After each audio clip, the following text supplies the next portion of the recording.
नमस्कार मित्रांनो. आता मी सगळ्यांना जरा तात्पुरतं म्यूट केलेलं आहे. यासाठी की नाही म्हटलं तरी वेगवेगळे इतर आवाज येऊ शकतात. आणि आज आपण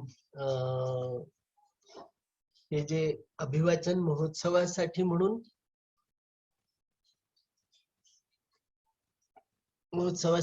जे मार्गदर्शन आयोजित केलेलं आहे त्याचे विद्यानिधी उर्फ प्रसाद वनारसे आता हजर आहेत.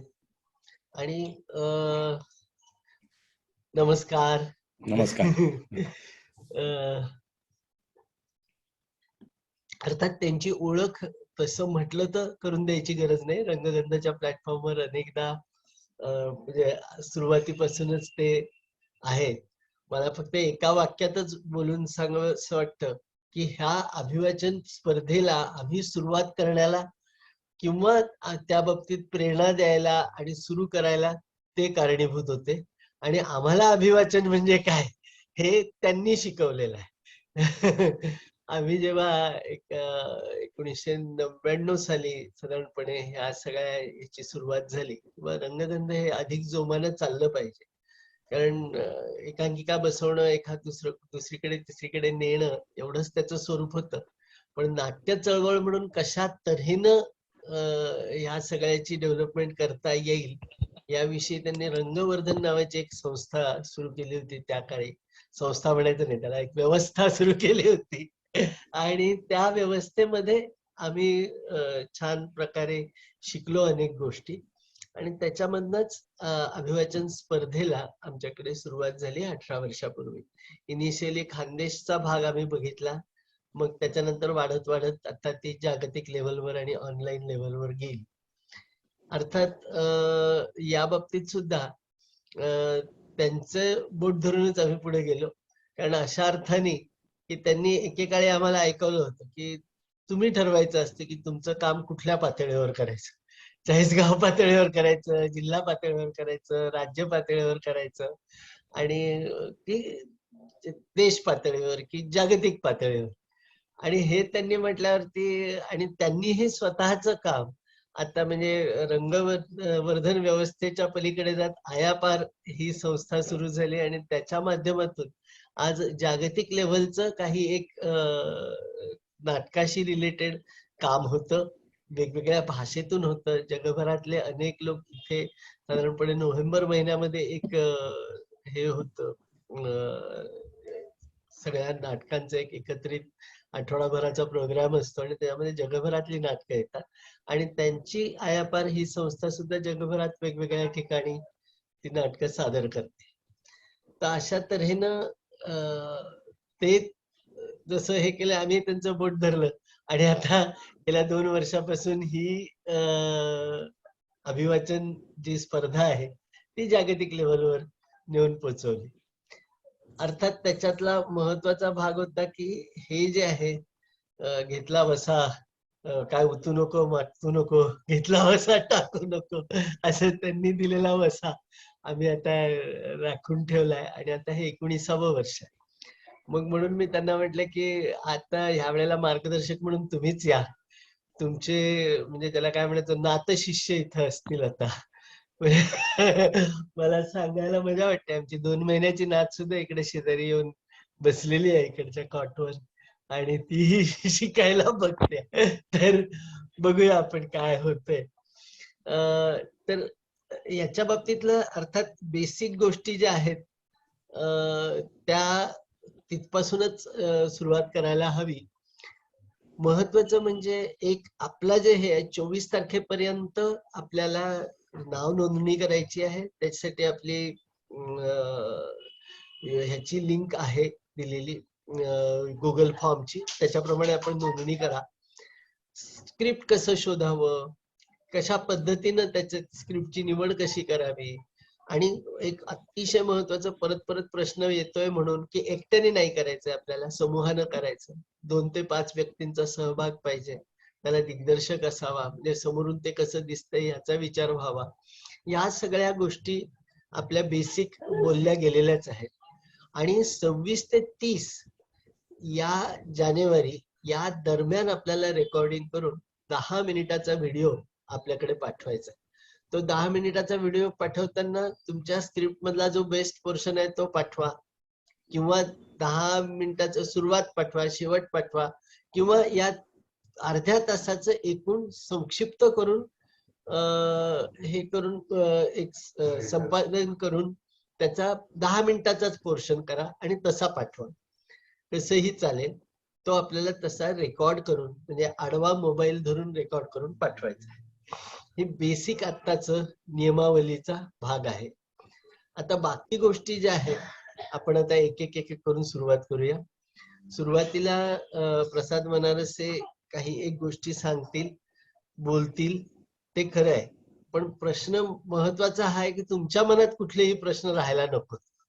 त्यामुळे आपल्यापैकी ज्याला कोणाला काही एक प्रश्न असेल, काही विचारावंसं वाटत असेल तर ते मोकळेपणानं बोला. पण शक्यतो एका वेळेला एकच बोला, म्हणजे आवाजाचा गोंधळ होणार नाही. एवढे आपण माणूस म्हणून म्हणजे प्रसाद बनारसींचं एक वाक्य सांगायचं म्हणजे चांगला माणूस झालं की चांगलं कलाकार होता येतं. तेव्हा चांगलं माणूस म्हणून आपण गोंधळ न करता एकटा एका वेळेला बोलायचं झालं की, तर त्या पद्धतीने आपण सुरुवात करूया. आमचे उपाध्यक्ष अशोक अडावतकर आलेले आहेत. आणखी अर्थात जे कोण वेगवेगळ्या ठिकाणचे केंद्र प्रमुख आहेत त्याच्यातलेही काही जण जॉईन झालेले आहेत आणि अर्थातच स्पर्धक आलेले आहेत. सगळ्यांचं मी परत एकदा स्वागत करतो आणि प्रसादजींना त्यांचं मार्गदर्शन सुरू करायची विनंती करतो. नमस्कार सगळ्यांना. नमस्कार. माझा आवाज स्पष्ट ऐकू येतोय सगळ्यांना? येतोय. Okay okay okay. मला थोडी क्षमा करा, माझी तब्येत थोडी बरी नसल्यामुळे मी जरा स्वेटर आणि असं सगळं बसलोय. कदाचित मध्येच मी टोपी पण घालीन, फार गार वाटायला लागलं तर.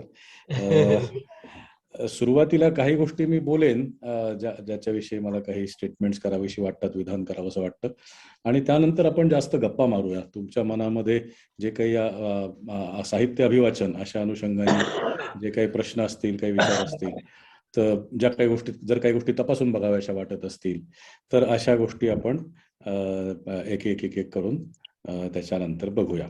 पुष्कळदा आता डॉक्टरांनी जसा उल्लेख केला की 99 सालच्या सुमाराला साहित्य अभिवाचन महोत्सव म्हणून एक प्रकरण आपण पुण्यामध्ये केलं होतं. आणि तेव्हा कल्पना अशी होती की नाट्यवाचन करणारी पुष्कळ मंडळी असतात, पण साहित्य अभिवाचन ही गोष्ट त्या मानाने मर्यादित स्वरूपात होते, अशी त्यावेळची स्थिती होती. की पुण्यामध्ये चंद्रकांत काळ्यांसारखी व्यक्ती, चंद्रकांत काळे, माधुरी पुरंदरे किंवा माधवी वैद्य, मुंबईमध्ये चेतन दातार, किशोर कदम अशी काही मंडळी, ही मंडळी साहित्य अभिवाचनाचा उपक्रम वेगवेगळ्या पद्धतीने करत असत. त्याला काही असं खूप वैशिष्ट्यपूर्ण स्वरूप आलेलं होतं अशातला भाग नाही, पण हे मला वाचावंसं वाटतं, हे मला लोकांना सांगावंसं वाटतं असं ज्या लिखाणाविषयी, साहित्याविषयी वाटत होतं, मग त्या कविता असतील, कथा असतील, कादंबरी असेल, वीणा देव आणि त्यांच्या कुटुंबियांनी गोनीदांच्या अनेक कादंबऱ्यांचं अशा पद्धतीने वाचन केलेलं होतं. तर या पद्धतीने त्यावेळेला काही काही गोष्टी चालू असत आणि त्याचा विचार करताना असं लक्षात आलं की याच्याकडे थोडंसं अजून गांभीर्याने बघायची गरज आहे. आणि त्यातून खरं म्हणजे हा साहित्य अभिवाचन असा उपक्रम आपण करायला घेतला. आणि मग डॉक्टरांचा उत्साह तुम्हाला माहितीच आहे.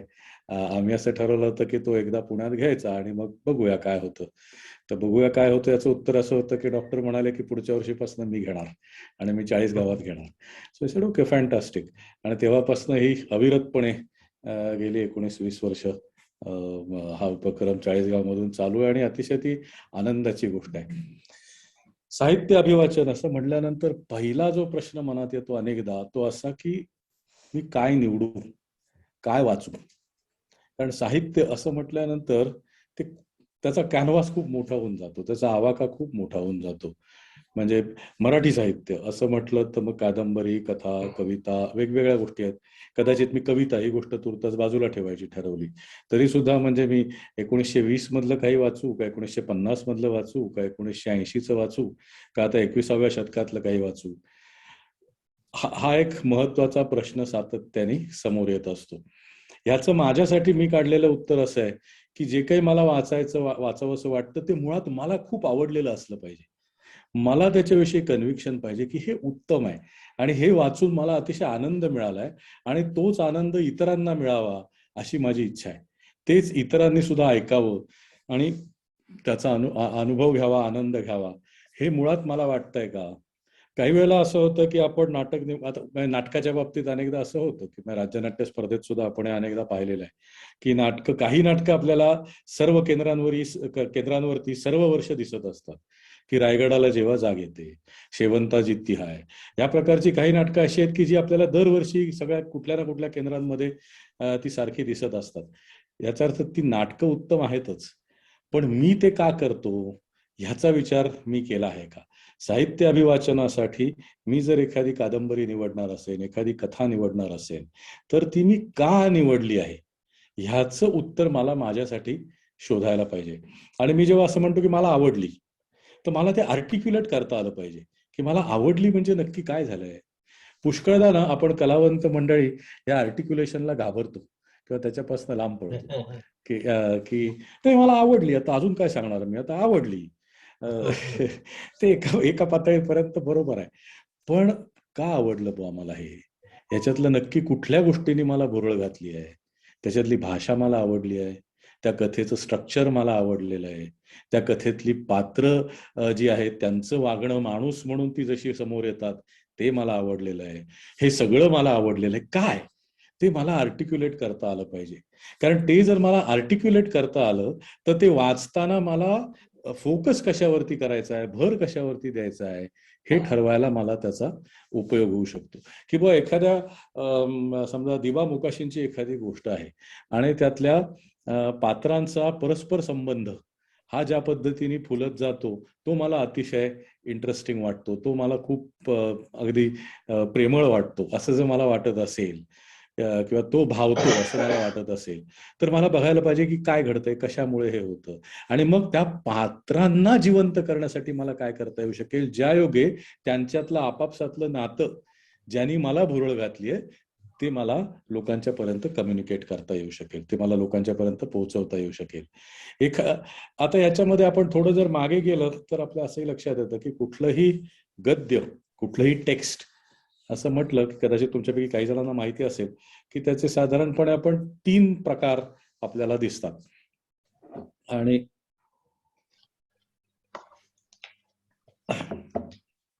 त्याच्यामध्ये एक प्रकारचं जे गद्य असतं त्याला आपण वैचारिक गद्य असं म्हणतो की इंटलेक्च्युअल टेक्स्ट, की ज्याच्यामध्ये काहीतरी विचार मांडण्यासाठी, काहीतरी विचार सांगण्यासाठी म्हणून ते लिहिलेलं असतं. अनेकदा अकॅडमिक पेपर, सायंटिफिक रिसर्च ह्या गोष्टी या वैचारिक गद्यामध्ये येतात. फिलॉसॉफिकल रायटिंग्स ही या वैचारिक गद्यामध्ये आपल्याला आलेली दिसतात. दुसऱ्या प्रकारचं जे गद्य असतं ते असतं माहितीपर गद्य, की जे इन्फॉर्मेटिव्ह आहे. बातम्या किंवा काल संध्याकाळी झालेल्या अपघातामध्ये बस चालकासह आणखीन 2 प्रवासी मृत्युमुखी पडले, ही माहिती आहे, हे इन्फॉर्मेटिव्ह टेक्स्ट आहे. तर ह्या प्रकारचं एक गद्य आपल्याला दिसत असतं. आणि तिसरं असतं ते भावनिक गद्य, इमोशनल टेक्स्ट. आता एक असं लक्षात ठेवा की साधारणपणे यातलं फक्त एकच पद्धत धरून लिहिलेलं आहे असं सहसा होत नाही. ते त्यातल्या त्यात झालं तर इंटलेक्च्युअल किंवा वैचारिक गद्याच्या बाबतीत होतं, पण त्याच्यात सुद्धा माहितीपर गद्य हे आपल्याला अधूनमधून सारखं येताना दिसत असतं. पण सर्वसाधारणपणे आपण ज्याला ललित साहित्य म्हणतो त्याच्यामध्ये ह्या तिन्ही गोष्टी अधूनमधून आलटून पालटून येत असतात. हे जर आपण लक्षात घेतलं तर ते बोलायचं कसं ह्याच्या वेगवेगळ्या पद्धती आपल्या लक्षात यायला लागतात. की एखादी माहिती द्यायची आहे तर माहिती देताना मी कशा पद्धतीनं बोलेन, एखादी संकल्पना मी समजावून सांगतो आहे किंवा मला झालेलं आयुष्याविषयीचं आकलन मी सांगणार आहे तर ते मी कशा पद्धतीनं सांगेन, आणि एखादा भावनिक प्रसंग आहे त्याच्यामध्ये त्याच्याविषयी मला बोलायचं आहे किंवा त्याच्यामध्ये मी आहे आणि त्या भावना मला प्रतिध्वनित करायच्या आहेत, त्या मला समोरच्या व्यक्तीपर्यंत पोहोचवायच्या आहेत, तर ते मी कशा पद्धतीने बोलेन, या तिन्ही गोष्टींमध्ये चांगल्यापैकी फरक पडतो. आणि हे जर आपल्याला आयडेंटिफाय करता आलं तर अनेकदा मंडळी मला असं विचारतात की मी हे वाक्य कसं वाचू. माझ्या मते हा प्रश्नच चुकीचा आहे. ते वाक्य कसं वाचू हा प्रश्न नसतो, कारण ते वाक्य कसं म्हटलं जायला पाहिजे ते वाक्य सांगतं आपल्याला. आपल्याला असं बघायला पाहिजे की मी हे वाक्य कसं ऐकू, मी हे कशा पद्धतीने ऐकतोय, हे वाक्य मला कशा पद्धतीने माझ्यापर्यंत येत आहे. ते जर मला ऐकता आलं तर मला बोलता येतं. आणि ते माझ्या मते सगळ्यात महत्वाचं असतं. अर्थात हे मी आता जेवढ्या सहजपणे बोलतोय तेवढ्या सहजपणे हे होत नाही, त्याला थोडेसे कष्ट पडतात. पण आपण सातत्याने या गोष्टीकडे लक्ष ठेवून ही गोष्ट करत राहिलो की आपोआपच या गोष्टी अधिक सुकरपणे आपल्याला करता येऊ शकतात. मराठीमध्ये डॉक्टर अशोकदा रानडे नावाचे एक अत्यंत ज्येष्ठ संगीत तज्ज्ञ, भाषा तज्ज्ञ, वाणी तज्ज्ञ होऊन गेले. त्यांचं एक भाषण रंग नावाचं पुस्तक आहे. ते जर तुम्हाला कुठे मिळालं तर ते जरूर मिळवून वाचा. त्याच्यामध्ये या तिन्ही अंगांविषयी खूप सविस्तर माहिती दिलेली आहे. त्याच्यात अनेक एक्झरसाइजेसही आहेत. आणि तसंच डॉक्टर श्रीराम लागूंचं वाचिक अभिनय नावाचं पुस्तक आहे. तेही जर मिळवून वाचता आलं तर तेही बघा. त्याच्यामध्येही अनेक गोष्टी आपल्याला सापडतील. आता एकदा हा विचार करून एकदा आपण एक टेक्स्ट निवडलं, ते कशा प्रकारचं आहे ते आयडेंटिफाय केलं की त्याच्यानंतरचा पुढचा प्रश्न असा येतो की आता हे किती जणांनी वाचावं, दोघांनी वाचावं, चौघांनी वाचावं. नाटकामध्ये सरळ सरळ पात्र असतात, त्याच्यामुळे आपल्याला आकडा माहिती असतो. साहित्य अभिवाचन जेव्हा आपण म्हणतो तेव्हा कादंबरी असेल, कथा असेल, किती जणांनी वाचावं. आता याच्यामध्ये अनेकदा स्पर्धेमध्ये भाग घेताना एक मुद्दा असाही असतो की त्या स्पर्धेचा काही नियम आहे का, की कमीत कमी दोघांनी वाचलंच पाहिजे किंवा कमीत कमी चौघांनी वाचलंच पाहिजे, तो भाग वेगळा. पण अदरवाईज मला त्या टेक्स्टकडे बघून काय वाटतंय की हे किती जणांनी वाचायला हवं, त्याच्यामध्ये कुठल्या कुठल्या पॉइंटला आवाजाचा बदल व्हायला हवा आणि हे कशा कशा पद्धतीने विचार करता येतो. तर पहिलं म्हणजे त्याचा कंटेंट, त्याच्यामधला मतितार्थ जो काही त्या संपूर्ण टेक्स्टमध्ये आहे, त्या संपूर्ण गद्यामध्ये आहे, त्याच्यामधला कुठल्या पॉइंटवरती कुठल्या ठिकाणी ते बदलतं, कुठल्या ठिकाणी त्याच्यात अधिक बदल होत जातात, कुठला भाग असा आहे की जो पुरुषाच्या आवाजात आला तर चांगला वाटेल, कुठला भाग असा आहे जो स्त्रीच्या आवाजात आला तर चांगला वाटेल, असं काही आहे का, ह्या गोष्टी आपल्याला तपासून बघायला हव्यात. ज्या योगे आपल्याला हे ठरवता येतं की बरं मग आता ही कादंबरी वाचायची आहे किंवा ही कथा वाचायची आहे तर किती जणांनी वाचावी, याचा आपल्याला मग त्या अर्थाने विचार करता येऊ शकतो. आणि त्याप्रमाणे मग आपण आपल्या साहित्य अभिवाचनासाठीचं कास्टिंग करतो की मला याच्यामध्ये 2 पुरुष 2 स्त्रिया असे हवे आहे, तरी मला ह्या 2 पुरुषांचा आणि या 2 स्त्रियांचा आवाज चांगला वाटतो. हा त्याच्यामध्ये पुढचा एक महत्वाचा भाग येतो. आणि त्याच्यातला एका अर्थाने अगदी शेवटचा टप्पा जो येतो तो म्हणजे माझ्या वाचनाचा परिणाम होतोय का नाही हे स्वतः तपासून बघणं. अनेकदा काय होतं ना की आपण वाचत असताना आपण थोडेसे आपल्या आवाजाच्या, आपल्या वाचनाच्या प्रेमात पडलेलो असतो आणि त्याच्यात गैर काही नाही. आपल्याला असं वाटतं की आपण फार मस्त वाचतोय, स्वतःच आपण रेकॉर्ड करून ऐकतो आणि ते ऐकताना असं आपल्याला वाटत राहतं अरे फार चांगला आवाज येतो आपला, असं एक आपल्याला फिलिंग त्याच्या बाबतीमध्ये असतं. ते थोडंसं आपल्याला त्रयस्थपणे त्याच्याकडे बघता येत आहे का, की पहिलं हे मान्य करून टाकूया की मी अप्रतिम वाचक आहे, काही शंकाच नाही, मी कमाल वाचतो. आणि आता ते जे कमाल वाचलेलं आहे मी त्याच्यामध्ये मला जरा चुका काढायच्यात माझ्या, ते उत्तमच आहे कारण ते माझ्या डोक्यात बसलंय. काही वेळेला मला त्रयस्थपणे बघता येतं, काही वेळेला अनेकदा केल्यानंतर मला ती आपोआपच गोष्ट जमायला लागते. माझ्या लक्षात येतं की अरे हे ठीक आहे, मी अगदी छान माझा आवाज वगैरे मला वाटतंय, पण हे माझ्या आवाजाच्या ऐवजी डॉक्टर करंबेळकरांच्या आवाजात आलं तर जास्त चांगलं वाटू शकेल. हे मग मला लक्षात यायला लागतं. त्याच्यामुळे त्याचा एकूण परिणामकारकता काय होते आहे. कारण या सगळ्यामध्ये ना एक महत्वाची जी गोष्ट लक्षात ठेवायची ती अशी की या प्रकारचं कुठलंही वाचन करताना त्याच्यामध्ये त्याची परिणामकारकता ही त्याच्यातल्या नाट्यमयतेवर अवलंबून असते. माझं जे काही टेक्स्ट आहे ते नाट्यमय आहे का, त्याच्यात नाट्य आहे का, आणि असेल तर ते मला सापडलेलं आहे का. याच्यासाठी मी पुष्कळदा एक अगदी साधं उदाहरण देतो की एखादी समजा आता गोष्ट आहे की एक राजा होता, त्याला एक राणी होती. मग ती साधी लहान मुलांची गोष्ट घेतोय की एक राजा होता, त्याला एक राणी होती, त्यांना एक गोड मुलगी होती. ती मुलगी हळूहळू मोठी झाली, ती अगदी खूप हुशार होती, सर्व विद्या पारंगत झाली, युद्ध निपुण झाली आणि मग ती आता वयात आली. मग राजाने विचार केला आता आपल्या मुलीचं लग्न करायला पाहिजे. म्हणून मग त्यांनी विचार केला काय करता येईल. तर प्रधानांनी सांगितलं की शेजारच्या राज्याचा जो राजा आहे त्याला एक मुलगा आहे आणि तोही अतिशय हुशार आहे, युद्ध निपुण आहे, अतिशय चतुर आहे, शिक्षित आहे. तर आपण त्यांना विचारावं आणि जर हे जमलं तर आपली दोन्ही राज्यही एकत्र होतील आणि एक मोठं राज्य तयार होईल. तर राजा म्हणतो चांगली कल्पना आहे. म्हणून तो त्या दुसऱ्या राजाला निमंत्रण पाठवतो. तो राजा येतो आणि तो सांगतो की असं असं आहे बुवा, तर तुमची हरकत आहे का काही, तुम्हाला चालेल का. तर राजा म्हणतो अगदी फारच नेकीवर पूछपूछ, फारच उत्तम, आपण लवकरचा मुहूर्त बघू आणि लग्न ठरवून टाकून करून टाकू. आणि त्याप्रमाणे त्या दोघांचं लग्न होतं आणि मग सगळे सुखाने राहायला लागतात. या गोष्टीमध्ये काय झालं? काहीच झालं नाही. बिग डील असं होतं. ह्याच्यात काय गोष्ट काय याच्यामध्ये, हे काय ऐकायचं, ह्याच्यात काहीच नाही. त्याच्यात ते नाट्यमय केव्हा होतं आणि आपल्याकडच्या सर्व गोष्टींमध्ये ही नाट्यमयता आपल्याला दिसते. ती कशी? तर गोष्ट सुरू कशी होते. एक राजा होता, त्याला 2 राण्या होत्या. की तिथे नाट्य सुरू झालं. एक आवडती, एक नावडती. हा ड्रामॅटिक एलिमेंट आहे, हा ड्रामा आहे.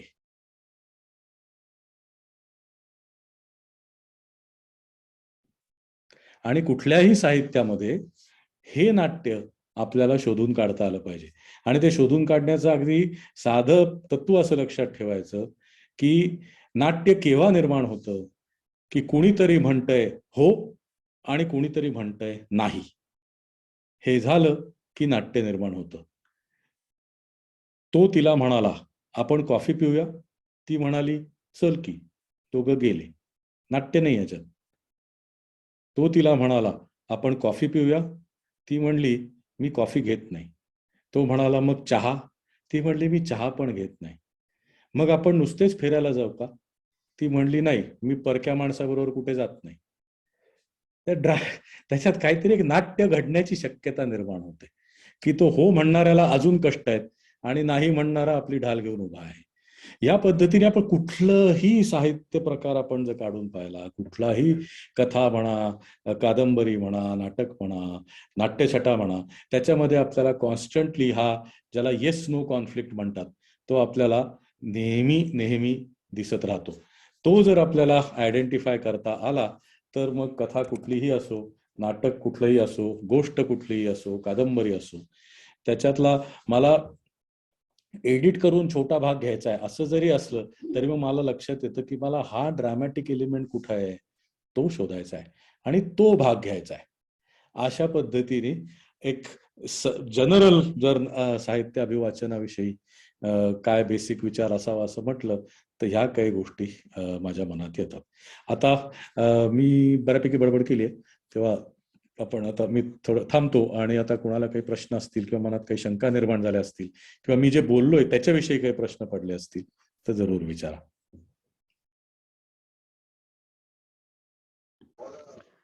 सर तुम्ही खूप छान सांगितलं. मी विशाखा जोशी बोलते. नमस्कार. आणि नमस्कार. आणि बऱ्याच म्हणजे कसं निवडावं, काय साहित्य निवडावं ह्याचं कन्फ्युजन मुख्य जे आहे की नाट्य पाहिजे तो मला पॉइंट खूप आवडला. आणि आपल्याला आवडलेली गोष्ट पाहिजे म्हणजे आपण जास्त ती चांगली करू शकतो हेही तुमचं म्हणणं मला आवडलं. फक्त एकच सर असं होतं की समजा आता एखादी कथा आपल्याला खूप आवडलेली असते पण स्पर्धेत नेहमी टाइम लिमिटचं भान करावं लागतं आणि मग ते एडिटिंग करताना किंवा मग फार पळापळ करायला लागते. तर त्याच्याबद्दल काय आपल्याला म्हणजे काय करावं. आपल्याला जेव्हा खूप फास्ट वाचायला लागतं आणि कथेत आता 35 मिनिटं ही पुरत. आता आम्ही जी कथा निवडली आहे त्याला ती 35 मिनिटं म्हणजे इतकं एडिट केलंय तरी सुद्धा ती 35 मिनिटं अपुरी होतात. तर ती थोडस म्हणजे 40 मिनिटापर्यंत वाढवणं किंवा काय त्याला काय करता येईल किंवा निदान सुरुवातीला जी माहिती सांगायची आहे ना संस्थेची ती तरी त्याच्यात धरू नये असं मला वाटतं. टाइम तरी धरू नये अशी माझी रिक्वेस्ट आहे आयोजकांना. ते तर नियमांविषयी काय ते डॉक्टर बघतील पण त्याच्या एडिटिंग विषयी मी असं सांगू शकेल की अनेकदा असं होतं की आणि विविध प्रकारांमध्ये हे होतं की आपल्याला एखादी गोष्ट खूप आवडली आणि ती आपल्याला संपूर्ण सांगायची आहे त्याच्यामध्ये असं बघायचं की ह्याच्यातल्या कुठल्या गोष्टी गाळल्या तर गोष्टीला फरक पडत नाही. अनेकदा असं होतं की आपण त्याच्या प्रेमात असतो, त्यामुळे आपल्याला असं वाटत असतं की नाही नाही ह्याच्यातलं काय कापणार, हे सगळं करायलाच पाहिजे, ह्याच्यातलं काहीच कापणं शक्य नाही. पण आपण जर त्याच्याकडे थोडं त्रयस्थपणे बघायला लागलो की हा इथला मधली 2 पानं काढून टाकली आणि ती गोष्ट वाचली तर काय होतं, हे मधला 2 पॅराग्राफ काढून टाकले आणि ती गोष्ट संपूर्ण वाचली तर काय होतं, मला माहिती आहे त्याच्यात मध्ये काय आहे, त्याच्यामुळे मला कदाचित असं वाटत राहील की काहीतरी राहिलं, काहीतरी सुटलं. पण असं जर होत असेल तर दुसऱ्या कोणाला तरी ज्याने ती कधीच ऐकलेली नाही अशा माणसाला एडिटेड व्हर्जन्स वाचून दाखवावेत की त्याला काय वाटतंय, त्याला ते कापलंय हे लक्षात येत आहे का. कारण चांगल्या एडिटिंगचा मुद्दा मुख्य तोच असतो ना की तुम्ही एडिट केलंय हे ऐकणाऱ्याला कळत नाही, की ते सहज त्याच पद्धतीने त्याच सिक्वेन्सनी ते सगळं लिहिलेलं आहे असं आपल्याला वाटत राहतं ऐकताना. त्याच्यामुळे एडिटिंगच्या बाबतीत ही गोष्ट लक्षात ठेवायची की त्याच्या बाबतीत थोडंसं रुथलेस व्हावं लागतं की. आणि कसं आहे ना की मी जर स्पर्धेत भाग घेणार असेल तर त्याला इलाज नाही. स्पर्धेमध्ये जर मी भाग घेत असेल तर त्या स्पर्धेचे म्हणून काही एक नियम असतात. आता पुण्यातली पुरुषोत्तम करंडक स्पर्धा आहे ज्याच्यात आम्ही भाग घ्यायचो, तर त्याचा असा नियम होता की 1 तास सगळा मिळून मिळेल, सेट लावण्यापासून सेट काढण्यापर्यंत. मग त्याच्या पुढे गेलं तर तुम्ही डिबार. आता हे काय आहे ना त्याच्यामध्ये एका बाजूला अशी चर्चा करणं शक्य आहे की कलात्मक पातळीवरती अशा प्रकारचे निर्बंध असावेत का वगैरे वगैरे, ते बरोबर. पण त्याच्यातला दुसरा भाग मग असा होतो की कलात्मक पातळीवर मग तशी स्पर्धा तरी असावी का, असा एक वेगळा विषय आपल्याला चर्चेला घेता येऊ शकतो. त्याच्यामुळे ते आपण बाजूला सोडू. आपण ज्या स्पर्धेमध्ये भाग घेणार आहोत त्याचा नियम असा असा आहे, तर मग आपण ते करून बघूया. आपल्याला ते तेवढ्याच वेळामध्ये बसवायचं आहे. मी तुम्हाला परत उदाहरण देतो, पुरुषोत्तम करंडक स्पर्धेचंच. मी ते आयोजक होतो त्याचं काही वर्ष. तेव्हा एका विद्यार्थ्यानी 1 मिनिटाची एकांकिका केली होती. 1 मिनिट पडदा वर जातं, पडदा वर गेल्यापासून 1 मिनिटात एकही नट रंगमंचावरती येत नाही. प्रकाश योजना आणि ध्वनी यांच्या माध्यमातून त्यांनी काही एक करून बघितलं होतं आणि 1 मिनिटांनी पडदा खाली येतो आणि एकांकिका संपते. आता असं म्हणता येतच ना की हे काय बावटपण आहे, हे असं कधी असतं का. पण त्याच्या मनात काहीतरी आलं, त्यांनी काहीतरी वाचलं आणि त्याला असं वाटलं हे करून बघतो. मग ते करून बघण्यासाठी एक रंगमंच उपलब्ध आहे. 60 मिनिटाचा वेळ आहे पण मला 1च मिनिटाचं स्क्रिप्ट आहे माझं. त्यांनी करून बघितलं. तसं दुसरा असाही विचार करणं शक्य आहे की आम्हाला स्पर्धेचा नियम माहिती आहे 35 मिनिटांचा, आम्हाला नको बक्षीस, पण आम्ही 40 मिनिटं वाचणार आहोत. वाचा ना, मला बक्षीस पण हवंय असं असेल तर मग त्यामध्ये बसवायला.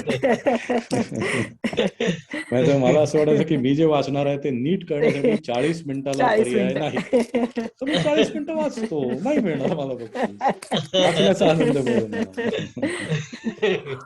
करंबेळकर सर, निदान त्या संस्थेची माहिती सांगायचा वेळ तरी त्याच्यात धरू नका की, तेवढं तरी हे द्या की आम्हाला नाही कन्सेशन. नाही, संस्थेची माहिती त्याच्यामध्ये सांगणं हा, याची गरज आहे का.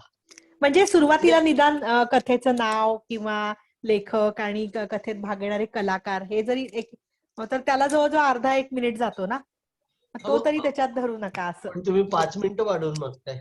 नाही, शक्य असेल तर 5 मिनिटं दिला तर फार बरं होईल. नाही नाही पण नाही निदान हे बघा, या सगळ्यांना प्रश्न आता का आलाय ते मी सांगतो की ह्या वेळेला नियमावलीमध्ये असं लिहिलंय की आम्ही स्ट्रिक्टली वेळ पाळणार आहोत. होय होय. ठीक आहे. आता त्यामध्ये अनेक स्पर्धकांशी चर्चा झाली, अनेक परीक्षकांशी चर्चा झाली आणि त्यामध्ये बोलणं असं झालं की आता जसं वनरसे सरांनी सांगितलं की हे जे आहे, वेळ जी आहे ती आपण ऍडजस्ट करू शकतो. ऍडजस्ट करू शकतो म्हणजे ह्या अर्थाने की कथेचा जे काय मर्म आहे ते वाया न जाऊ देता शॉर्ट मध्ये ती सांगता येणं शक्य असतं. हा पहिला मुद्दा. दुसरा मुद्दा असा आहे की ज्या वेळेला लाईव्ह मध्ये परफॉर्मन्स होतं त्यावेळेला चुकून एखाद्या वेळेला एखाद दुसरं मिनिट इकडे तिकडे झालं तर ते माफ करावं, असा आमचा मुळातला ऍटिट्यूड. मग आता जर रेकॉर्डिंग करतोय आपण तर परत एकदा रेकॉर्डिंग करणं सहज शक्य. आणि खरोखर जर तो नियम पाळता येत नसेल तर बनारसे म्हणाला तसं परत हे नको करायला. बक्षिसाची आशा सोडायची असेल अरे रे रे, तसंच नाही. आणखी तिसरा एक मुद्दा आहे त्याच्यासाठी, आपली अभिव्यक्ती सभा दर रविवारी असते. हो. त्याच्यामध्ये तुम्ही सादर करा ते. स्पर्धेसाठी वेगळं करा. है ना? इथे मी तुम्हाला हवा तेवढा स्कोप देतो. तासच्या जागी 1.5 तास करा नाही चालेल. नाही हं? नाही सर. हा सर, नाही सर, फक्त तेवढंच की ते पहिली जी सुरुवातीचं हे आहे ना, हं. तो तरी त्याची मिनिटं तरी धरून येत. म्हणजे समजा एखादा मिनिट 1.5 मिनिट जर झालं तर ते आणखीन परत कमी होतं ना 35 मधून.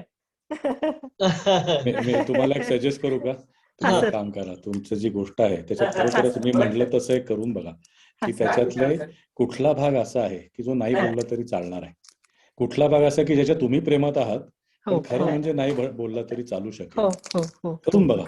बर. कदाचित ते 35 मिनिटं 40 मिनिटं होत असेल तर तुम्हाला ते 35 किंवा 30 मिनिटापर्यंत सुद्धा खाली कदाचित आणता येऊ शकेल. करून बघा. हो सर, हो सर. मला माहित नाही तुम्ही काय वाचणार, मी आपलं जस्ट सांगतोय. ट्राय करायचं. नाही बरोबर बरोबर. नाही, तुमचं अगदी बरोबर आहे. कुठेतरी लिमिट घालायलाच पाहिजे. फक्त की म्हणजे तेवढं निदान. कारण त्याच्यात कसं होतं ना, नेहमी हो संयोजक हो म्हणून मी जेव्हा विचार करतो हो इतर हो स्पर्धांमध्ये जेव्हा करत असेल तेव्हा 35 ची 40 जर केली हो. तर मग 45 नी काय उडं मारलंय. कारण 40 केलं की कोणीतरी म्हणणार थोडं तेवढं 1 मिनिट ते आमचं जरा जास्त, तुम्ही थोडं वाढवा. ते 40 केलंय ते अगदी 42 तरी करा, 44 तरी करा. कारण ते नेहमी तो भाग कायम काय म्हणू एका अर्थाने न अवघड. संपणारी गोष्ट आहे. सर नमस्कार. सॉरी इंटरप्ट करते. नमस्कार. हा बोला. मी मुग्धा वडके बोलतीये सर. जरा सगळेजण व्हिडिओ ऑन कराल ना, बोलत असताना व्हिडिओ ऑन ठेवा म्हणजे कोण बोलतंय जरा चेहराही कळेल.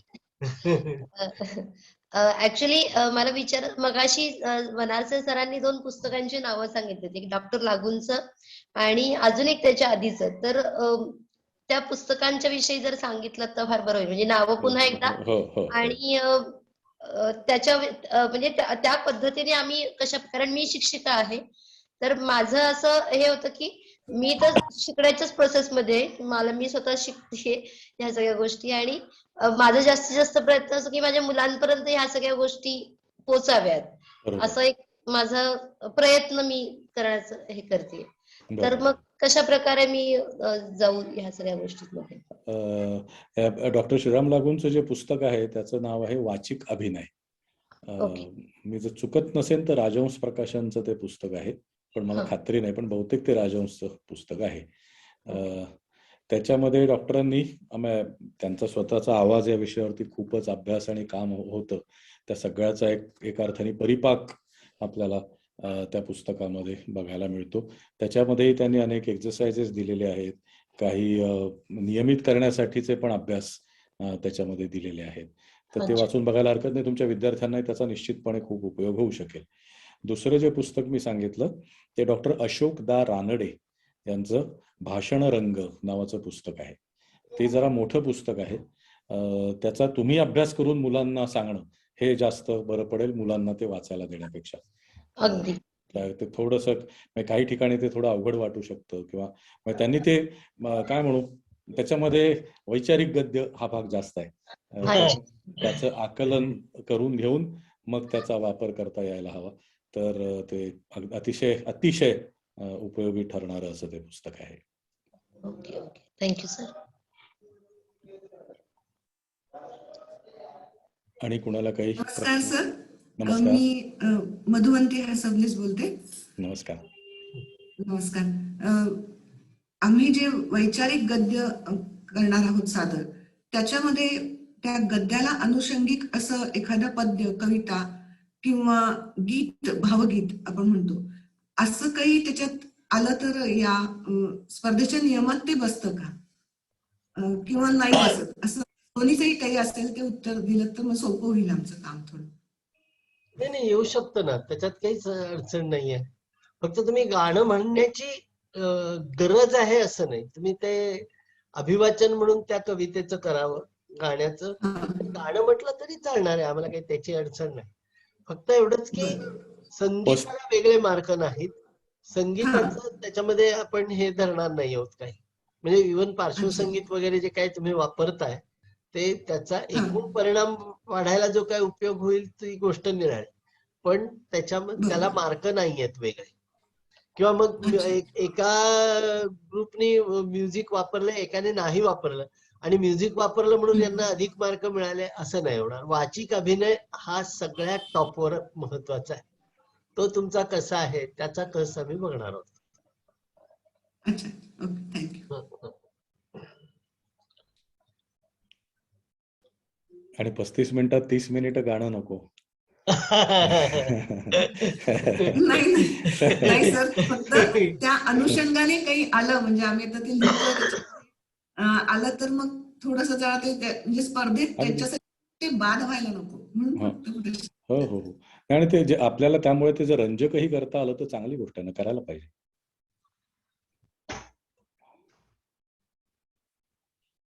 आणि कोणाला काही शंका? किती वेगवेगळ्या प्रकारे स्पर्धक विचार करतायत. छान होणार स्पर्धा, मस्त होणार.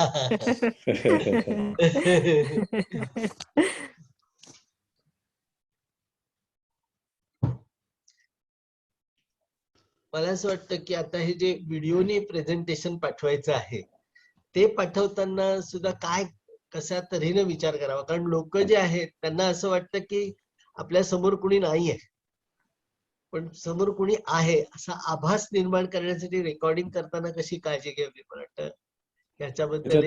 हो, त्याच्यातला एक पहिला भाग असा लक्षात ठेवायचा की वाचणाऱ्या सर्वांवरती स्वच्छ प्रकाश हवा. वाचणारे सर्वजण नीट दिसले पाहिजेत. माहिती व्हिडिओ रेकॉर्डिंग पाठवणार म्हणून. ऑडिओ रेकॉर्डिंग असेल तर भाग वेगळा. हे व्हिडिओ रेकॉर्डिंग आहे, बरोबर? व्हिडिओ. कारण ते स्पष्ट दिसणं हा त्यातला एक महत्वाचा भाग होऊन बसतो. त्यांनी काय अगदी मेकअप केलेला असला पाहिजे, अप्रतिम कपडे घातलेले असले पाहिजेत असं नाही, पण त्याच्यात असा विचार करणं शक्य आहे की आपण जे वाचणार आहोत त्याला पूरक अशी वेशभूषा करून बसले आहेत का. आता उदाहरणार्थ एखादं विच्छा माझी पुरी करा सारखं नाटक आहे किंवा तेंडुलकरांचं कुठलं ते, अरे आठवत नाही मला, पाहिजे जातीचे, अशा पद्धतीची जी ज्याच्यामध्ये थोडासा ग्रामीण बाज आहे, तर ते वाचायला बसलेली माणसं सुटबुटात बसली तर ते बरं वाटत नाही ऐकताना बघताना सुद्धा. तो थोडासा एक आपण अंदाज घ्यायला हरकत नाही.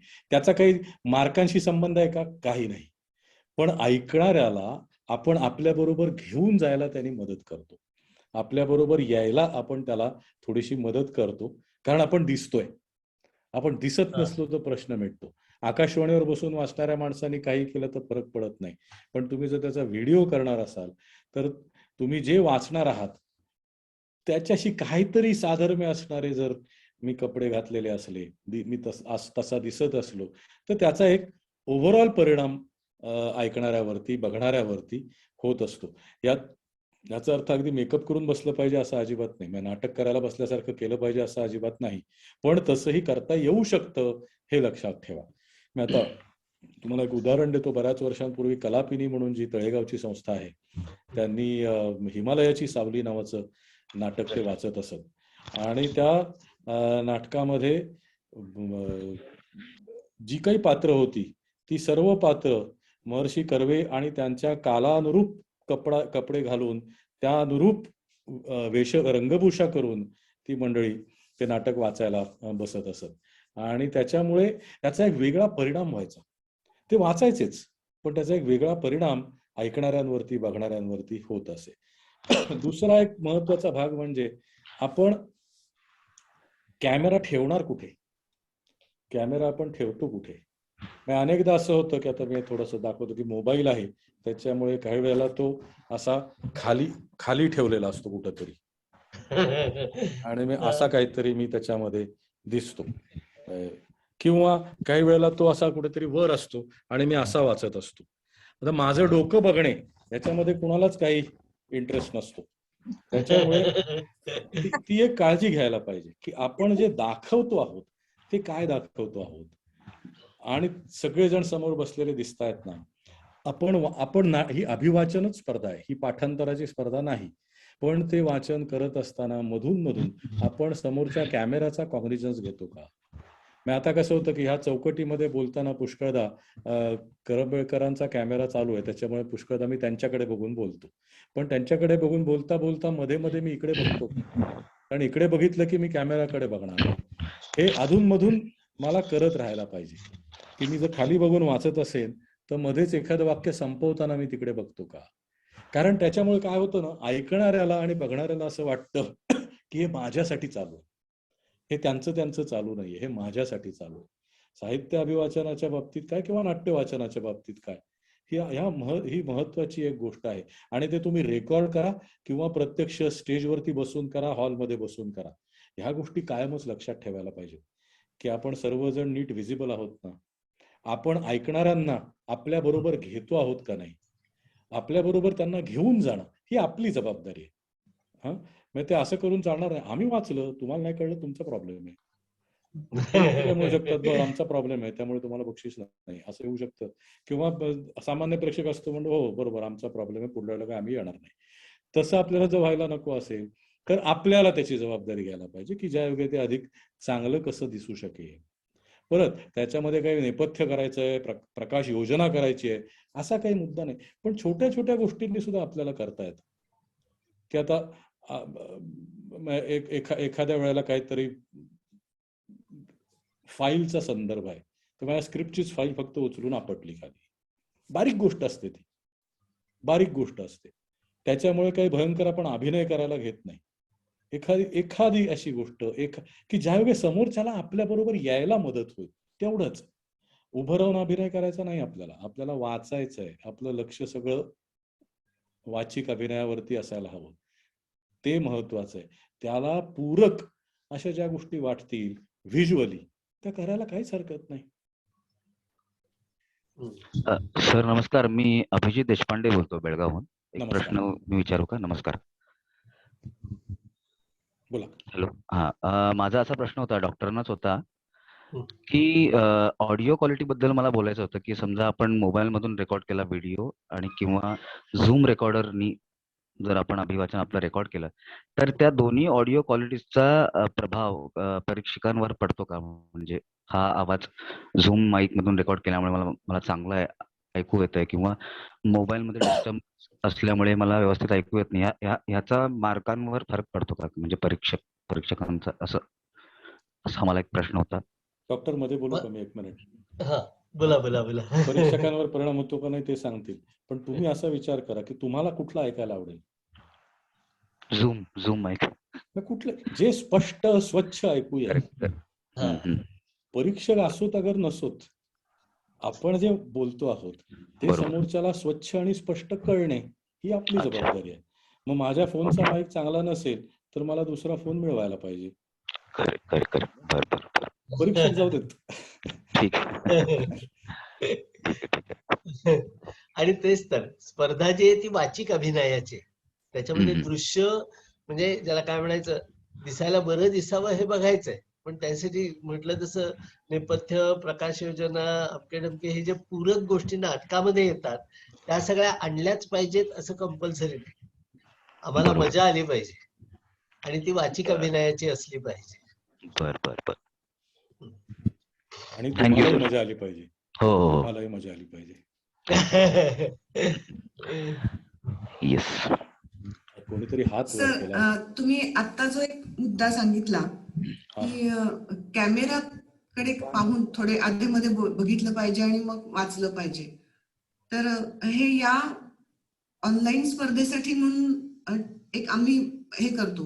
पण याच्या आधीच्या ज्या स्पर्धांमध्ये आम्ही उतरलो होतो तेव्हा आम्हाला गाईड करणाऱ्यांनी असं सांगितलं होतं की तुम्ही अभिवाचन करताना शक्यतो प्रेक्षकांच्याकडे बघू नका, तुमच्या पेपर्स मधून तुमची मान वर होता कामा नये. म्हणजे हे असेल त्यांचं वैयक्तिक मत असेल, मी नाही असं म्हणत नाही, पण म्हणजे मला तुम्हाला एक जनरल प्रश्न विचारायचे, या स्पर्धेच्या दृष्टीने असं नव्हे की ऑनलाईन आणि ऑफलाईन दोन्ही स्पर्धांच्या मध्ये काम करताना काय नेमकं अपेक्षित असतं किंवा काय करायला पाहिजे आहे. तुम्ही आता सांगितलं, मान्य आहे मला ते, पण तुम्ही असा विचार करा की आमच्या मनात. तुम्ही समोर बसलायत प्रेक्षक म्हणून आणि तुमच्या समोर 5 माणसं बसून वाचतायत आणि ते एक तासभर वाचन करणार आहेत आणि ते वाचताना एकदाही तुमच्याकडे बघितलं नाही, आजूबाजूला बघितलं नाही, फक्त मान खाली घालून वाचतायत.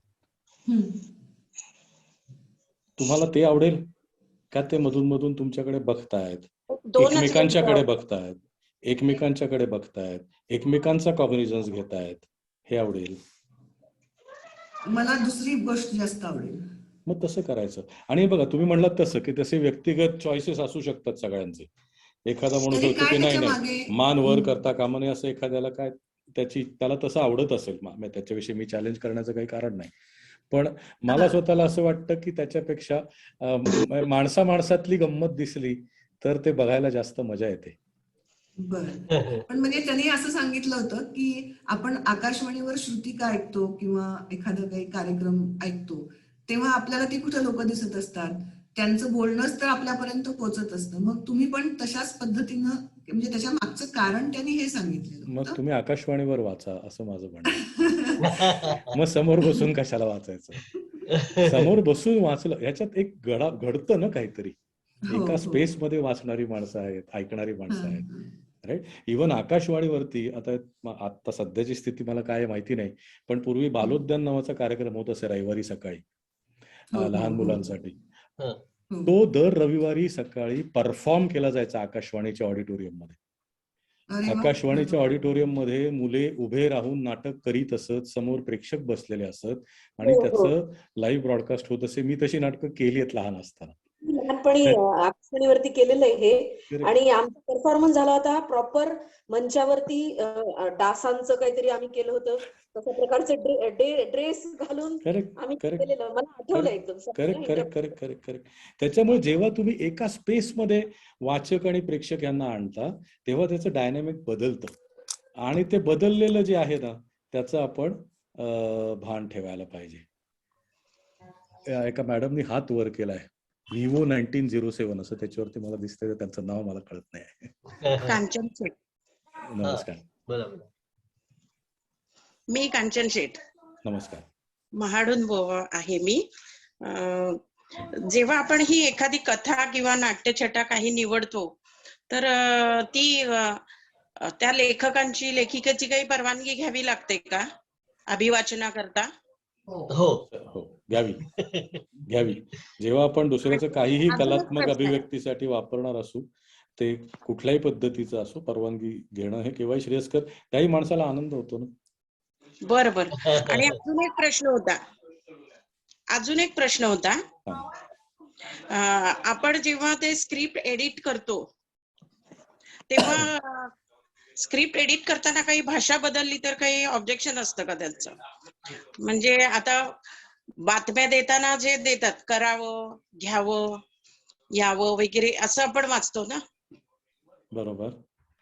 तर आता त्या जेव्हा लिहिलेलं आपण असतं तेव्हा लिहिलेलं ते तेथे गेले आहेत, पण ते तेथे म्हणजे शेवटच्या शब्दावर अनुस्वार असतो ना, तसं लिहिणं हवं का? एडिटिंग करणं ते खरं म्हणजे ना, तुम्ही काय कुठल्या प्रकारचं टेक्स्ट घेतलेलं आहे, त्याचा कालखंड कुठला आहे ह्याच्यावरती पण अवलंबून आहे. काही वेळेला ते बोली भाषेत करून घेणं हे अगदी उत्तम असतं, पण काही वेळेला ते तसंच बोललं जावं लागतं. उदाहरणार्थ, मरणाचा कुणाला अनुभव नाही म्हणून पण माझी ही स्थिती म्हणजेच मरण असेल का, हे मला कॅज्युअली नाही म्हणता येणार. मरणाचा कुणाला अनुभव नाही म्हणून असं नाही म्हणता येणार मला ते मरणाचा कुणाला अनुभव नाही म्हणून या पद्धतीनेच म्हणायला पाहिजे. तर ते परत तुम्ही काय निवडलंय त्याच्यावरती त्याचं उत्तर अवलंबून आहे.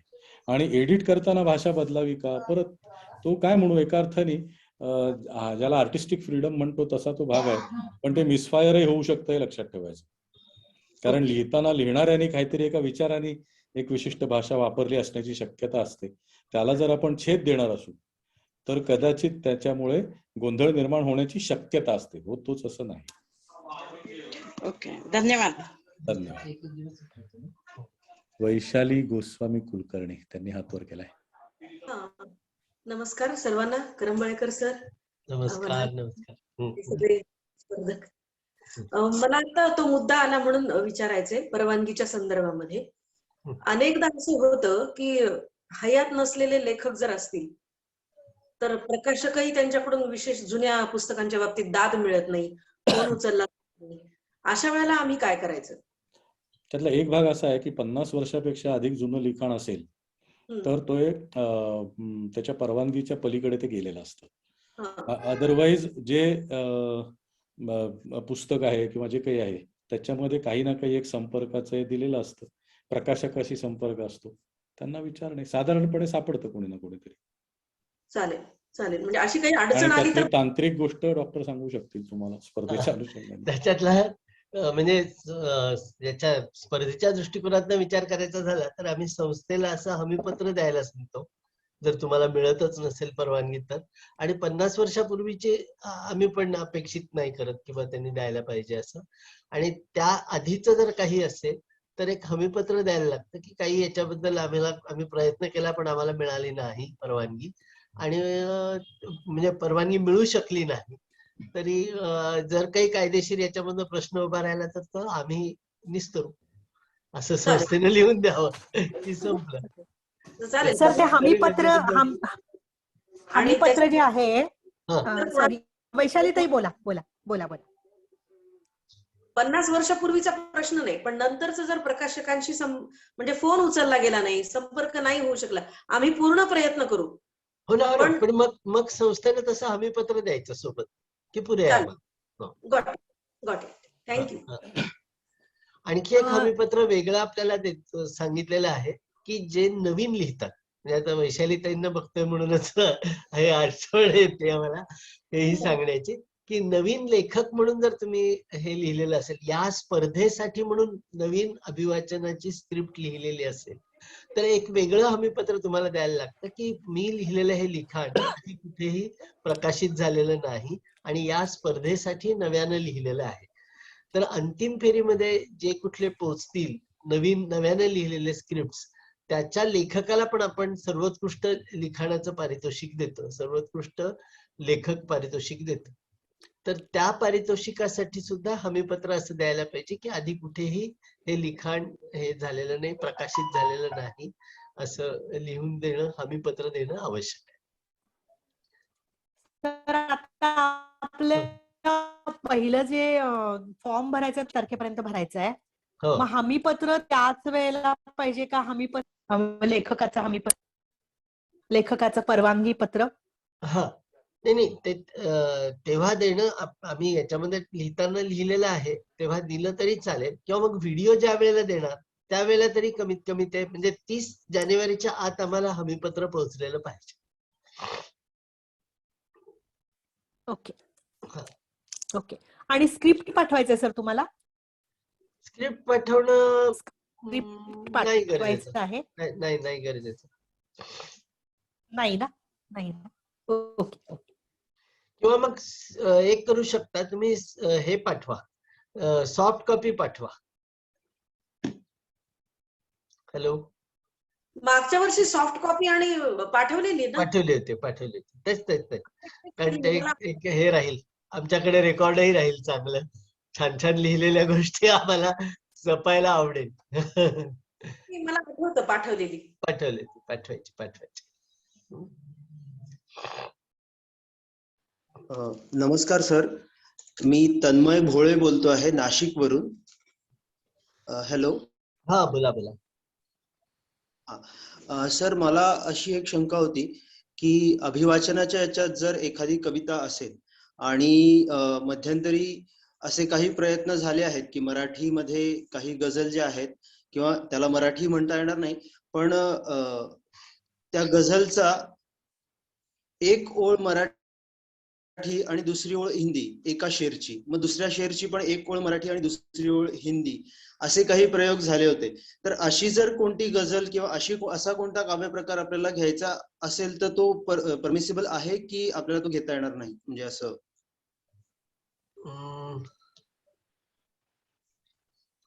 नाही ते हे बघा, बोलता अनेकदा आपण इंग्रजी शब्द वापरतो, हिंदी मध्ये कधी काही वाक्य येतात किंवा आता जसं मगाशी विषय झाला की रायगडाला जेव्हा जाग येते, अर्थात नाटक आपण घ्यायचं नाहीये, नाटक किंवा एकांकिका आपण सरळ बाद करणार, पण असं ऐतिहासिक काही घेतलं तर मग तो औरंगजेब एखाद्या वेळेला हिंदीत बोलतो, तर तेवढं बरोबर. आपण चालवून घेतो. त्यामुळे त्याच्याबद्दल प्रश्न नाही.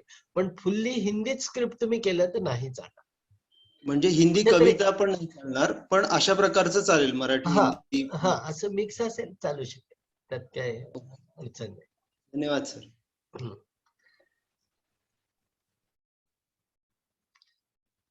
काही जणांचं म्हणणं हे प्रश्नोत्तर हे न करता बनारसे सरांचं ऐकायला हवं, मार्गदर्शन मिळालं पाहिजे, असं एक विद्या गौरी यांनी म्हटलं. आणि काही शंका आहेत का कुणाला, किंवा प्रश्न आहेत का?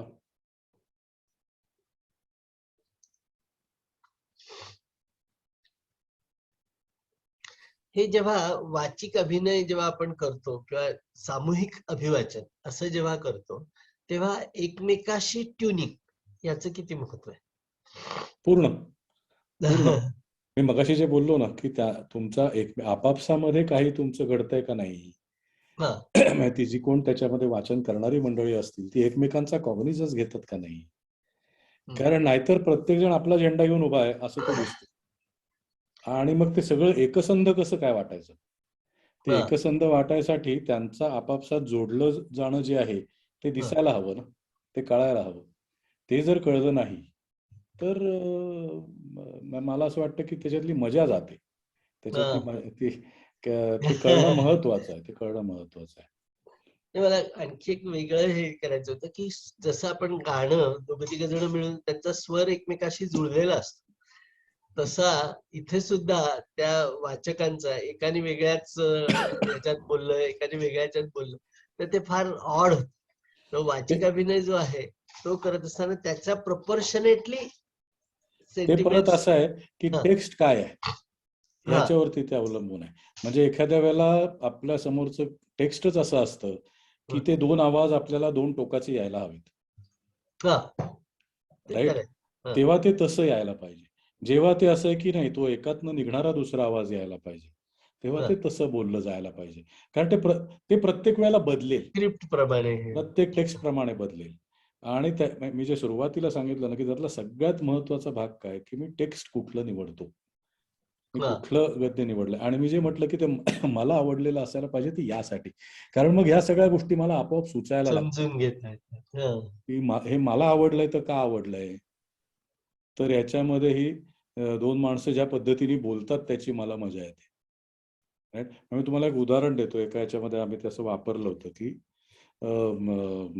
ह्याच्यातलं तबल्याचे किंवा याचे बोल आहेत ते धा घेन कत घेन धात्रक धिकिट कत ग धिगन धा धा घेन धा दागिन कतीन ता ता घेन ता ताकिन कधेन धा घेन कत घेन. आता हे मला जर बोलण्यात वापरायचं असेल तर ह्याच्यात मला काय गंमत करता येऊ शकते, की हे माझं टेक्स्ट आहे, तर ह्याच्यात मी काय करू शकतो, तर काय शक्य. म्हणजे आता एक शक्यता त्याच्यातली अशी की ते धा घेन कत घेन धात्रक धिकिट कत ग दिगन धा धा गिन धा दागिन कतीन ता ता किन ता ताकिन कधेन धा घेन कत घेन. दोघांचं काहीतरी चाललंय असं वाटतं. मग तुम्ही ते नवरा बायको भांडतायत असंही त्याला म्हणू शकता, भाऊ बहीण भांडतायत म्हणू शकता, व्हॉट एव्हर. ते टेक्स्ट आपल्याला सांगतं, ते टेक्स्ट आपल्याला सांगतं, ते आपल्याला ऐकू येतंय का, हा त्यातला सगळ्यात कळीचा मुद्दा. बरोबर. कारण ते एकदा ऐकू आलं की मग ते मी जोडून कसं घेऊ असा प्रश्न पडत नाही, कारण ते कसं जोडून घ्यायचं ते मला ऐकू आलेलं असतं. And then I try to attain that. मी आता मुद्दाम हे उदाहरण घेतलं की ज्याला काही अर्थ नाही त्या टेक्स्टला त्या अर्थाने, म्हणजे काही शब्द बोलण्यातले नाहीत. तुम्हाला आठवत असेल कदाचित मागे आपण जेवढी कार्यशाळा घेतली टुंडणी कपाळला, करेक्ट. अशी 4 ओळींची कविता आहे. तो टुंडणी कपाळला हिम्मा डुक्की हेबडाळीच्या अळीक शाळूबाई शबस कडबल टण्ण होळ्याक्क बोलल्या मौनिक हय्या. तर याला तुम्ही द्याल तो अर्थ कसं म्हणायचं तुम्ही ठरवा. आणि त्याच्यातले वेगवेगळे शब्द वेगवेगळ्या पद्धतीने मग आपल्याला म्हणता येतात की तो टुंडणी कपाळला असं करता येतं, किंवा हेवडाळीच्या हळीक शाळूबाई असं म्हणता येतं. की डिपेंड्स आपल्याला त्यातनं कम्युनिकेट काय करायचंय त्याच्यावरती ते ठरणार. आणि त्या दृष्टीने ते ऐकणं हे महत्वाचं आहे. कारण एक सांगू का, हे जर केलं ना तर मग आपल्याला परीक्षक कोण आहे, त्यांचं काय वगैरे हे प्रश्न पडत नाहीत. कारण आपण करतो त्याची आपल्याला मजा येते, ऐकणाऱ्यांना मजा येते. आणि स्पर्धेच्या बाबतीत हे कायम लक्षात ठेवा, मी जेव्हा जेव्हा परीक्षक म्हणून जिथे जिथे गेलेलो आहे त्यावेळेला दरवेळेला निकाल जाहीर करताना मी असं सांगत आलेलो आहे की ज्यांना ज्यांना पारितोषिक मिळालंय त्यांनी एक अशी गोष्ट लक्षात ठेवा की प्रेक्षागृहात असलेल्या सर्व लोकांपैकी 3 लोकांना तुमचं नाटक नक्की आवडलं. बाकीच्यांनाही आवडलं असू शकेल, पण ह्या तिघांना आवडलं म्हणून तुम्हाला बक्षीस आहे. वेगळे तिघं असते तर कदाचित दुसरं आलेलं पहिलं येऊ शकतं, तिसरं आलेलं पहिलं येऊ शकतं, किंवा तिनात नसलेलं कुठलं तरी तिसरं येऊ शकतं. त्या गोष्टी घडू शकतात.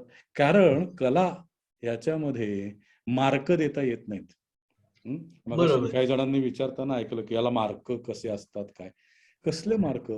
कोणीतरी बॅकग्राऊंड म्युझिक वापरलं किंवा कोणीतरी चांगलं बोललं, त्याला मार्क कसे द्यायचे?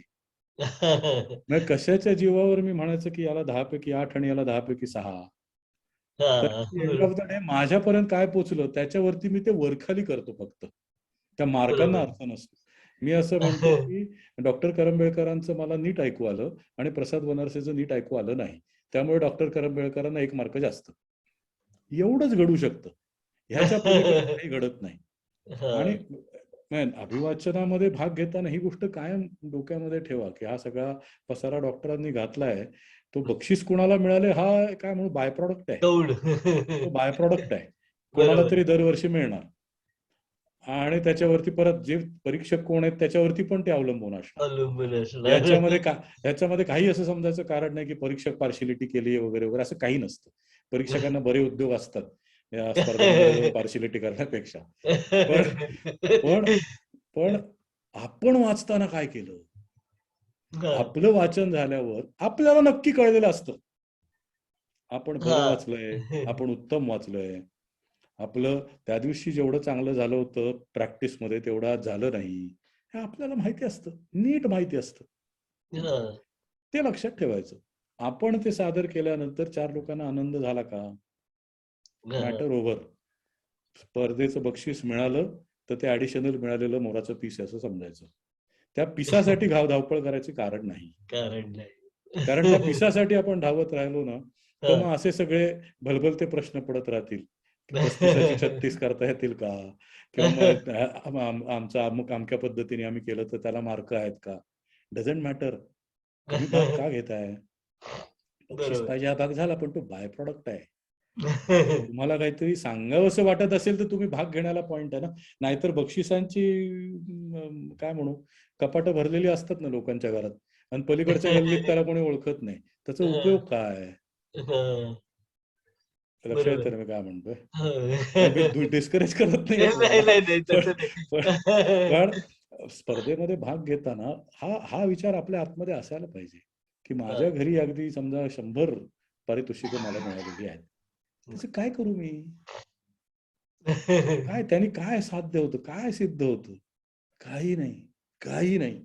इव्हन मी आमच्या विद्यार्थ्यांबरोबर तरुण मुलांबरोबर काम करताना सुद्धा विद्यापीठात शिकवताना वगैरे सुद्धा सांगतो की आपल्या जसं बोर्डाच्या परीक्षेला आपल्याकडे एक अवास्तव महत्व आहे. मी नेहमी असं विचारतो की तू जेव्हा 10वीत होतास तेव्हा पहिला कोण आलं होतं तुला आठवत आहे का? तू चाला असशील तर भाग वेगळा, पण अदरवाईज कोण आलं होतं आठवत? आपल्याला नाही आठवत. ते साधारणपणे रिझल्ट लागल्यानंतरचे 2 महिने त्याचं कौतुक, त्यानंतर ते संपलं. अख्ख्या आयुष्यात त्याचा काही संबंध नाही. साहित्य अभिवाचन स्पर्धेमध्ये 2005 साली कोणाला पहिलं बक्षीस मिळालं कोणाला माहिती? ज्याला मिळालं त्याला नक्की आठवेल, आणि त्याला 2-3दा मिळालं असेल तोही कन्फ्युज होईल की 5 मध्ये मिळालं होतं, 4 मध्ये मिळालं होतं, 6 मध्ये मिळालं होतं. राईट. आणि ते स्वाभाविक आहे, ते स्वाभाविक आहे. राईट. आणि त्याच्यामुळे आपण साहित्य अभिवाचन असा विचार करत असू तर त्या साहित्याचा जास्त विचार करायला पाहिजे. ते काय पद्धतीने मला जास्त चांगलं पोहोचवता येईल याचा विचार करायला पाहिजे. बक्षीस मिळालं तर आनंदच आहे. कारण तसं जर झालं ना तर परीक्षकांना खूप जास्त काम पडेल. कारण प्रत्येकाने ह्या अप्रोचनी जर वाचलेलं असेल तर परीक्षकांना जास्त काम करायला लागेल, लक्षात ठेवा. निश्चित. सर आणखीन एक लास्ट, म्हणजे तुम्ही सगळं सांगितलेलं तर अगदी बरोबर मला आहे. प्रश्न ठीक आहे. तरी सुद्धा एक की व्हिडिओ एडिट करायचा नाही ना सर, सलग 35 मिनिटाचा पाहिजे ना, तो तसं नियम आहे? हे पहा, एडिट ही 2 मुद्दे आहेत. तुम्ही जे बोलताय तो वेगळा मुद्दा आहे, किंवा तुम्ही 3-4 ठिकाणी 3-4 वेगळे तुकडे केले ते जोडून आणि एडिट करून दिले, तसं नाही चालणार.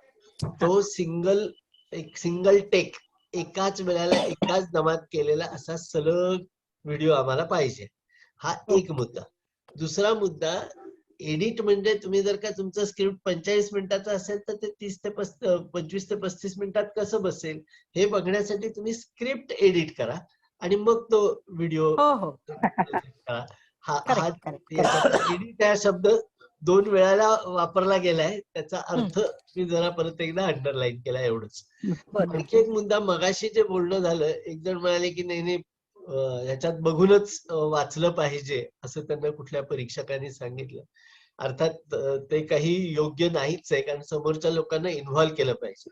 असंच एकदा एका स्पर्धेमध्ये एकाने सांगितलं होतं की चेहऱ्यावरती एक्सप्रेशन यायला नको, कारण ते अभिवाचन आहे, स्पर्धा आहे ती वाचनाची आहे, त्यामुळे चेहरा मख्ख ठेवून तुम्ही वाचलं पाहिजे.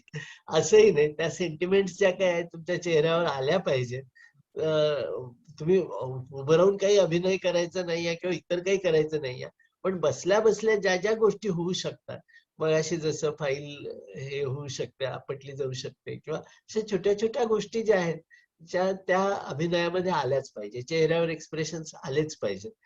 हे मी जरा परत एकदा कोणामध्ये जर असं कन्फ्युजन असेल तर कन्व्हे व्हावं म्हणून सांगितलं. आणि समोर बघणं आवश्यक असेल तरच प्रेक्षक तुमच्यामध्ये इन्व्हॉल्व्ह होतील, आणि प्रेक्षकांना होल्ड करून ठेवण्याची कपॅसिटी हाच खरा म्हणजे तुमच्या प्रेझेंटेशनचा खरा मुद्दा असतो.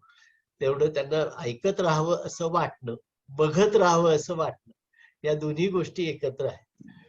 हे म्हणजे आम्ही म्हणताना असं म्हणतो की हे अभिवाचन म्हणजे जाहीर केलेलं म्हणजे सॉरी एखाद्या ठिकाणी जाहीरपणे केलेलं अभिवाचन म्हणजे श्रुतिका आणि नाटक याच्या अदला मधला प्रकार आहे. त्यामुळे त्याच्यामध्ये प्रेक्षक म्हणजे श्रोते आहेत, ते नुसतेच श्रोते नाही तर प्रेक्षक पण आहेत, याचं भान ठेवलं पाहिजे. इथे कोणीतरी एकाने ते पण लिहिलंय की दिसणंही तेवढंच महत्वाचं आहे म्हणून. वाचिक अभिनय जेवढा आहे तेवढा. विद्यागौरी मॅडमनी हात वर केलाय. सरांना नमस्कार सर. आनंदासाठी कला हे तुम्ही आता जे एक्सप्लेन केलं ते खरंच आहे, आणि ते स्क्रिप्ट शोधण्यासाठी जी पुस्तकं चालली जातात, वाचलं जातं, त्याने आम्हालाही सगळ्या एक वेगळा आनंद मिळतो. हाही भाग मी अगदी मान्य करते.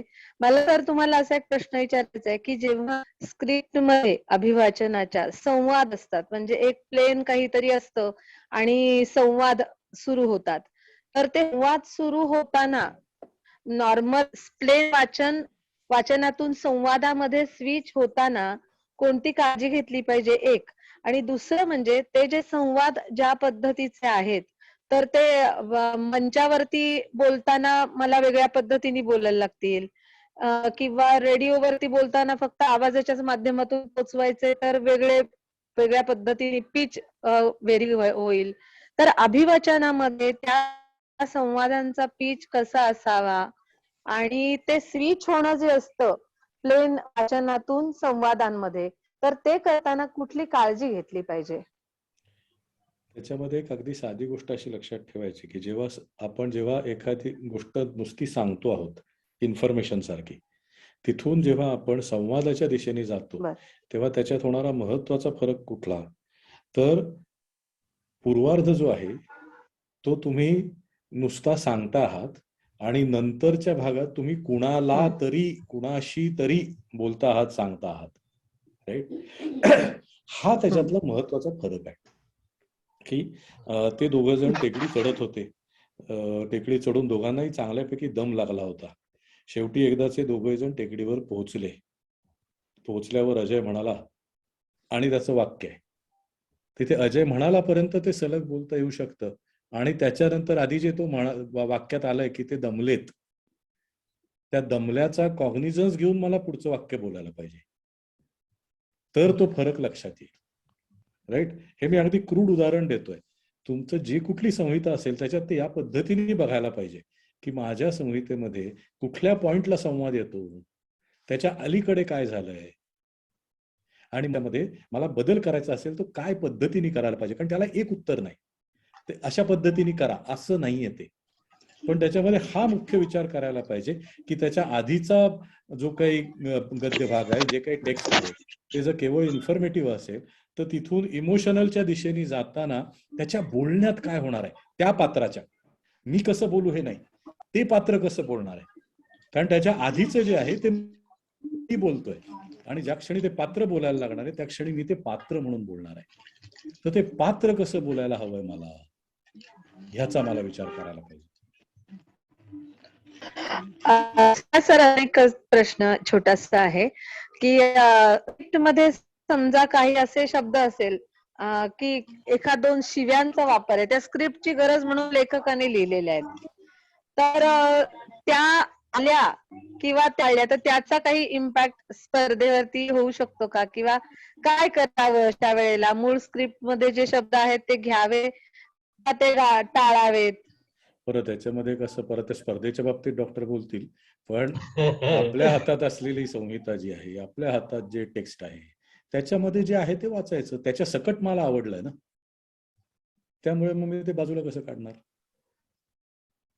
एखाद्या संहितेमध्ये किंवा समजा वेश्यावस्तीतली कथा आहे आणि तिथल्या माणसांच्या भाषेमध्ये सातत्याने असे शब्द येणार आहेत, पण मला ती गोष्ट कळणं महत्वाचं वाटतंय सगळ्यांना, मला ती भावली आहे खूप, मला पोचली आहे, मला टोचली आहे, आणि त्यामुळे मला ती सांगायची आहे.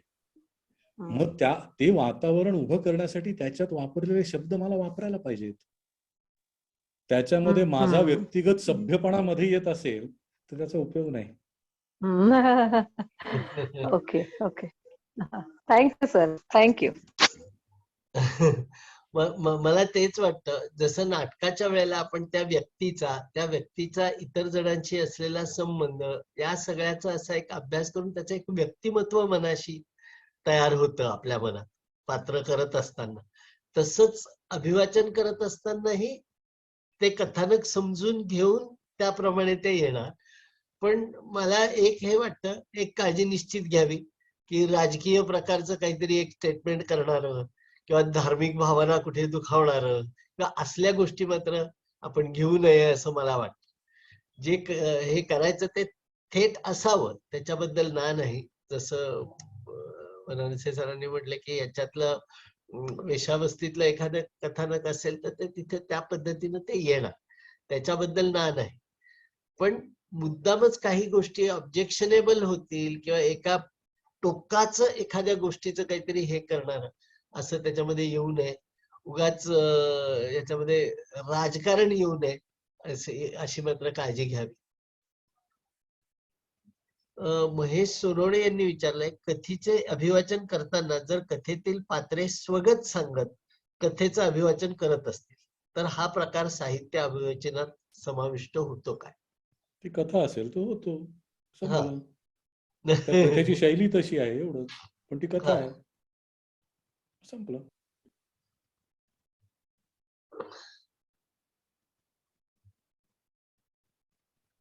अजून कोणाचा तरी हात वर आहे. Life solutions. राकेश बोलतोय महाडवरून.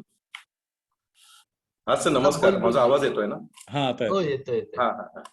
प्रश्न असा आहे की समजा मी मारुती चित्तमपल्लींचं जंगलांचं देणं एखादं प्रकरण वाचतोय की जिकडे संवाद नाहीयेत, पण त्यांनी अतिशय उत्तम पद्धतीने निसर्ग आपल्या समोर आणलाय, ते मी सादर करतोय दोघा तिघां मिळून समजा, तर ते सादरीकरण आणि अशी एक संहिता आहे की ज्याच्यामध्ये काही पात्र आहेत की तिकडे संवाद येणार आहे, तर निवड करताना यातला फरक नेमका मी कसा ठेवला पाहिजे ते छान होण्यासाठी, स्पर्धेत ते उठावदार होण्यासाठी? तसं जंगलाचं जर उदाहरण दिलं तर ते उठावदार होण्यासाठी काय नेमका बदल केला पाहिजे? तुम्हाला कुठलं जास्त चांगलं वाटतंय? दोन्ही ना, मला दोन्ही करायचे आहेत. सपोज मग 10-20-30-40 करा. त्याचं काय मी तुम्हाला सांगतो, परत असे केले असता ते स्पर्धेत यशस्वी होईल असं काही आधी सांगता येत नाही कुठल्याच स्पर्धेच्या बाबतीत की हे केले असता ते यशस्वी होऊ शकेल नाही. परत माझ्यासारखा परीक्षक असेल त्याला चित्तमपल्लींचं आवडेल, दुसरा कोणी असेल तो म्हणेल हे काय वाचतंय, हे नको. काही सांगता येत नाही. नाही, मग मी तुमच्या परीक्षक नाही हा. उत्तराचाच एक प्रश्न मी एक उत्तर हा खूप छान बोलला की तुमच्यासारख्या परीक्षेला असेल याचा अर्थ ते त्या पद्धतीने पोहोचवलं गेलं तर ते पोहोचण्यासाठी काय केलं पाहिजे हाच माझा प्रश्न आहे. आता उदाहरणार्थ वेगळेपण काय असावं? चितमपल्लींचं जर लिखाण असेल तर त्या लिखाणाचं कुठलं वैशिष्ट्य तुम्हाला भावतं? त्यांचे एक खूप छान शब्दार्थ त्यांनी मराठीत लिहिलेले आहेत. त्या जंगलांबद्दलचा एखादा म्हणजे एखादी कोळ्याचं जर का लाईफ ते सांगत असतील, आयुष्य सांगत असतील तर ते खूप रंगतदार पद्धतीने सांगतात. करेक्ट. म्हणजे ते घडतं एक हार्डली 30 सेकंदासाठी, पण ते लिहितात ते 25 ओळी लिहितात. Correct correct. तो जो भाग आहे तो, आणि मला दोघांना तिघां मिळून वाचायचा असेल तर कसं नेमका फरक फक्त की त्यात वेगळेपण ठेवण्याच्या दृष्टीने. आता तुम्हाला त्याच्याविषयीची जी एक्साइटमेंट वाटते ना बोलताना, ती तुमच्या वाचनात आणायचा प्रयत्न करा. एवढंच करायचं. धन्यवाद. आलं का लक्षात की मला, कारण त्यामुळे ते आवडलंय मला, ते मला सांगायचं आहे. राईट. आता उदाहरणार्थ मी दुसरा एक संदर्भ देतो तुम्हाला. सलीम अलींच्या एका पुस्तकामध्ये असा एक रेफरन्स आहे की कुलाब्यातून फोर्टाकडे येताना वाटेतल्या जंगलामध्ये एकट्यानं यायला फार भीती वाटत असे. हे वाक्य मला इतकं गमतीशीर वाटतं. हे इमॅजिनच करता येत नाही आपल्याला मुंबईच्या कॉन्टेक्स्ट मध्ये, की कुलाब्यातून फोर्टात येताना वाटेत जंगल होतं. इथपासून त्याच्यात सरप्राइजेस आहेत. मी जर कधी ते वाक्य वाचणार असेल तर मी ते वाक्य 3-4 वेळा वाचीन. वाचताना एकदा मी नुसतं वाक्य वाचीन, मग पुन्हा वाचताना त्याला शेवटी प्रश्नचिन्ह करीन, पुन्हा वाचताना त्याच्या शेवटी उद्गार चिन्ह करीन, मग हसेन आणि पुन्हा सलग वाचेन आणि पुढे जाईन. कारण म्हणजे मग मला त्याच्यातलं काय इंटरेस्टिंग वाटलंय ते कम्युनिकेट होणार आहे. लक्षात आलं का? त्याच्यामुळे चितमपल्लींचं जर लिखाण असेल तर तुम्ही आता जसं म्हणालात की त्यातल्या ज्या गोष्टी तुम्हाला गमतीशीर वाटतात, ज्या मजेदार वाटतात, त्यातली मजा आम्हाला सांगा. मग ते पोचणार. मग ते पोचलं नाही असं होऊ शकत नाही. आणि त्यातून नाही पोचलं तर नाही पोचलं, पुन्हा प्रयत्न करायचा. आणि एक खरं तर स्पर्धेसाठी असं नव्हे, कारण आम्ही महाडमध्ये सिस्केप वाचन करतो. आमची पर्यावरण चळवळ करणारी एक संस्था आहे. आम्ही महिन्यात एकदा प्रत्यक्ष भेटून निसर्गविषयक वाचन, फक्त निसर्गविषयक, मी अभिवाचनाची जोड त्याला आहेच आहे. मग त्याच्यात हा प्रयोग करताना नेमकं म्हटलं जातं ना, नेमकं तुमच्याकडनं इनपुट्स मिळाले तर अजून आम्हाला ते रंगतदार करता येईल. आता स्पर्धेकरता येईल की व्यक्तिरेखा असलेल्याच आपण संहिता घेऊ की जिथे ते व्यक्तींमधला फरक किंवा वाचिक अभिनय स्पष्ट होईल. ठीक आहे सर, पण धन्यवाद. छान तुम्ही मार्गदर्शन केलं सर, खूप छान. धन्यवाद. थँक्यू. सर आणखीन एक असा प्रश्न आहे की समजा आता मी अभिवाचन म्हणजे करून घेतेय माझ्या टीमचं, मग तेव्हा काय होतं, माझं लक्ष सगळं कोण कसं चांगलं होतंय की नाही याच्याकडे जास्त जातं आणि माझ्या स्वतःच्या याच्याकडे दुर्लक्ष होतं. तर त्याच्यात म्हणजे कसं मग काय करायचं की कसं ते बरोबर की आपलं पण व्यवस्थित व्हायला पाहिजे आणि लोकांच्याकडनं पण चांगलं करून घेता यायला पाहिजे. हे एक कौशल्य एका वेळेला कसं मिळवायचं? प्रॅक्टिस करूनच मिळवण्याचा भाग आहे तो. सतत करत राहणे आणि आपल्या डोक्यात असलेल्या गोष्टी आपल्या डोक्यात जेवढ्या अधिकाधिक पक्क्या होत जातात तेवढं ते सोपं व्हायला लागतं. हे स्वतः दिग्दर्शक आणि स्वतः नट असण्यासारखं आहे ना. नाटकात असो, सिनेमात असो, वाचनात असो, की मीच दिग्दर्शक आहे आणि मीच त्याच्यात अभिनय पण करणार आहे, वाचणार पण आहे. ते अवघडच असतं. ते कष्ट करायचे. आज सकाळीच मी आमच्या ग्रुपवर लिहिलं अभिवाचन महोत्सवाच्या की शक्यतो परका दिग्दर्शक समोर असेल तर ते जास्त सोपं जातं. पण तुम्हाला कॉन्फिडन्स असेल तर आम्हाला ऑब्जेक्शन नाही की कलाकारांनीच दिग्दर्शक व्हावं, त्याच्यामध्ये ऑब्जेक्शन नाही. पण सोयीचं तिसरा माणूस असणं आहे.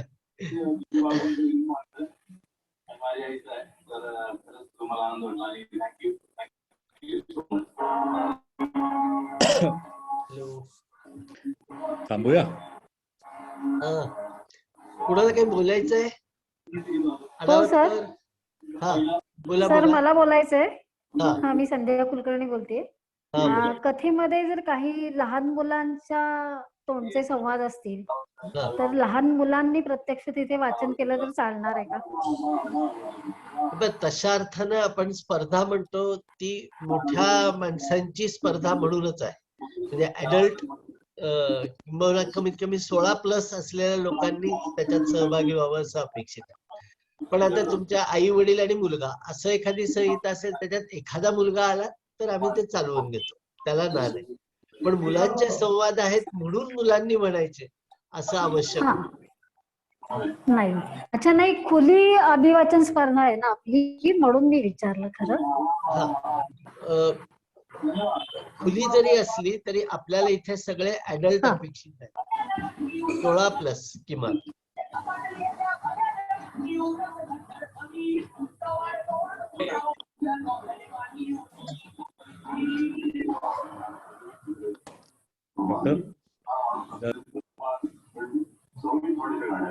Hello hello. तर एक शेवटचा प्रश्न सर, अभिवाचन ह्या गटाचं दिग्दर्शन नेमकं त्यातनं काय काय अपेक्षित आहे? मी दिग्दर्शन करताना कुठल्या कुठल्या गोष्टी ढोबळमानाने लक्षात घ्याव्यात या संदर्भात थोडासा प्रकाश टाका प्लीज. खरं सांगायचं तर आता आपण जे बोललो ते सगळं, त्या सगळ्या गोष्टींच्याकडे बघायचं आणि त्या सगळ्या गोष्टी होत आहेत ना आपल्या प्रयोगामध्ये, आणि त्या अनुषंगाने नटांना, वाचकांना, म्हणजे वाचणारे आहेत तुमच्या प्रयोगातले, त्यांना या दिशेने घेऊन जाण्यासाठी आपल्याला काय काय करता येऊ शकेल, किंवा तुम्हाला दिग्दर्शक म्हणून ज्या गोष्टी एक्साइटिंग वाटलेल्या आहेत त्या तुमच्या नटांपर्यंत पहिल्यांदा पोचायला हव्यात, तर त्या प्रेक्षकांपर्यंत पोचण्याची शक्यता आहे. त्याच्यामुळे ते त्यांना लक्षात येणं, तुम्ही आणि तुमचे नट किंवा वाचक हे एका प्लॅटफॉर्मवर असणं, हा त्यातला अगदी काय म्हणून मूलभूत भाग आहे. आणि त्याच्यासाठी आता आपण ज्या ज्या गोष्टी बोललो, म्हणजे टेक्स्टचा विचार करणे, संहितेचा विचार करणे, त्या सगळ्या प्रोसेसमध्ये त्यांचा हात धरून त्यांना आपल्याला पुढे घेऊन जायला पाहिजे. धन्यवाद. आडावतकर. हा, काय, नमस्कार सर. नमस्कार. तुमचा नुसता फोटो बघतोय मगाचपासून, म्हणलं त्यांचं दर्शन होणार का नाही आज? नाही वर्ष लोटली तुम्हाला प्रत्यक्ष भेटलेला. त्यांनी फोटो चतुराईनं असा लावलाय की ते लाईव्ह आहेत असं वाटतं. मला एखादी दुसरी गोष्ट विचारायची होती, पण ती आता बोलण्याच्या ओघात क्लिअर झालेली आहे. सरांनी पहिल्यांदा सांगितलं होतं की वैचारिक किंवा माहितीपर किंवा ज्याच्यात नाट्य कमी आहे अशा संहितेचं वाचन करताना काय खबरदारी घ्यायची.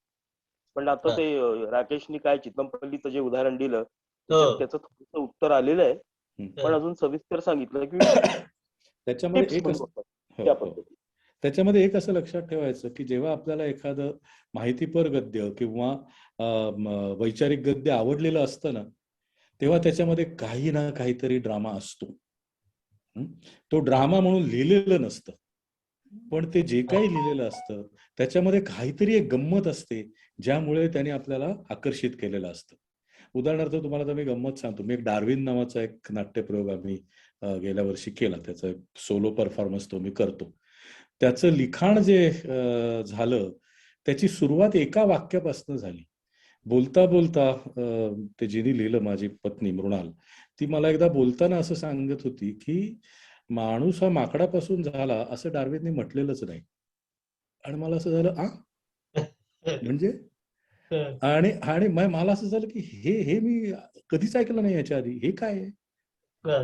मग तिने मला अनेक गोष्टी सांगितल्या, अनेक गोष्टी आम्ही वाचल्या, तिने मला वाचून दाखवलं आणि मला असं झालं की ह्याच्यावरती एक नाटक लिहिना, हे सांगायचं मला लोकांना. कारण मी शाळेत असल्यापासून कायम असंच ऐकत आलोय की डार्विनचा उत्क्रांतीवादाचा सिद्धांत म्हणजे काय, तर माणूस हा माकडापासून निर्माण झाला. तर तो त्याने नाहीच म्हणलेलं तसं. हे नंतर त्याच्यावरती एका अर्थाने लादलेलं आहे, त्यांनी वेगळं विधान केलेलं आहे. मग ते काय, हे आहे वैचारिकच, पण केवढी एकदम जादू होते त्याच्यामध्ये, केवढं एकदम वेगळंच होतं ते मग मला शोधावं असं वाटतं. आणि ते शोधायला लागलो की मला त्या डार्विनचं अख्खं आयुष्य दिसायला लागतं. मग त्याच्यात तो केवढा ड्रामा आहे, केवढं नाट्य आहे. तो जगप्रवास करून आला 200 वर्षापूर्वी, त्याचे अनुभव आहेत. मग त्याच्यामध्ये खूपच नाट्य आपल्याला सापडत जातं. त्या पद्धतीने आपण कुठलाही जरी संहिता पाहिली, आता उदाहरणार्थ आपण जर सावरकरांचं लिखाण काही पाहिलं, त्याच्यामध्ये ते सोपं नाही आहे, ते अवघड आहे. त्याचा विचार केल्याशिवाय कळेलच अशी खात्री देता येत नाही. पण आता मला आठवतं त्यांचा आम्हाला एक धडा होता शाळेत असताना. आणि ते सगळे शब्द क्लिष्ट आणि सगळ्यांचं लक्ष त्या शब्दार्थांकडे जास्त असायचं, की ते शब्दार्थ बरोबर आले की परीक्षेत मार्क मिळतील. पण मला त्यातलं माझ्या लक्षात राहिलेली जी गोष्ट अशी आहे की सावरकर असं म्हणतायत की आपण सारखे श्रुती स्मृती पुराणोक्त असतो, त्याचा उपयोग नाही, आपण अप टू डेट असायला हवं, हे सावरकर म्हणतात. हे मला जेव्हा कळतं तेव्हा मला सावरकर पण वेगळे कळतात आणि ह्या दोन गोष्टींमधला कॉन्फ्लिक्ट काय तोही दिसायला लागतो. दोन शब्दात दोन संस्कृती असं आणि काहीतरी. ते एकदा लक्षात आलं की माझं वाचणं पण बदलतं ना ते. मग ते नुसते शब्द स्पष्ट बोलत एका पुढे एक वाक्य बोलणे असं राहत नाही. मग मी ते शब्द न बोलता त्याचा अर्थ बोलायला सुरुवात करतो. तो अर्थ बोलणं हा सगळ्यात महत्वाचा भाग, एस्पेशली वेन यू हॅव, जेव्हा तुमच्याकडे हे इंटेलेक्च्युअल टेक्स्ट किंवा इन्फॉर्मेटिव्ह टेक्स्ट असतं तेव्हा त्याचा अर्थ बोलणं हा सगळ्यात महत्वाचा भाग असतो. इमोशनल टेक्स्ट मध्ये असतोच, पण इमोशनल टेक्स्ट मध्ये इमोशन मदतीला येते, ह्याच्यामध्ये ती येतेच असं नाही. त्याच्यामुळे ते महत्वाचं, ते लक्षात ठेवायचं. थँक्यू सर, मस्त. आणि तुम्हाला प्रत्यक्ष भेटायला मला फार आवडेल. फार वर्ष झाली, बरीच वर्ष झाली. हो, पुण्यातच आहेत ते. पुण्यात आहात तुम्ही? अरे मला चिंचवडला आहे मी. अरे ओके, मी कधी मधी त्या बाजूला येणार असेल तर फोन करतो मी. जरूर जरूर. तुमचा नंबर असेलच रंगगंधाच्या ग्रुप वरती, नक्की भेटतो. हो हो, मी पाठवतो. ठीक, चला थांबूया. 9:30 आय होप कुणाला आता काही शंका नसाव्यात. अर्थातच प्रसाद बनारसे या माणसाचे आभार मानणे म्हणजे फारच मार्गदर्शन. हॅलो हॅलो, बोला बोला बोला. आभार मानणे हा म्हणजे अगदी त्याला काय म्हणायचं औपचारिकताचाच भाग होईल. पण मला मुद्दाम सांगावं असं वाटतं की काल रात्रभर तापानी फणफणत जागा असलेला माणूस गोळ्या घेऊन बरा होऊन आता इतकं छान काही एक सगळ्यांशी बोलतो, सगळ्यांच्या पर्यंत खूप चांगले मुद्दे पोहोचवतो, त्याबद्दल खरंच आमच्या मनात कृतज्ञता आहे.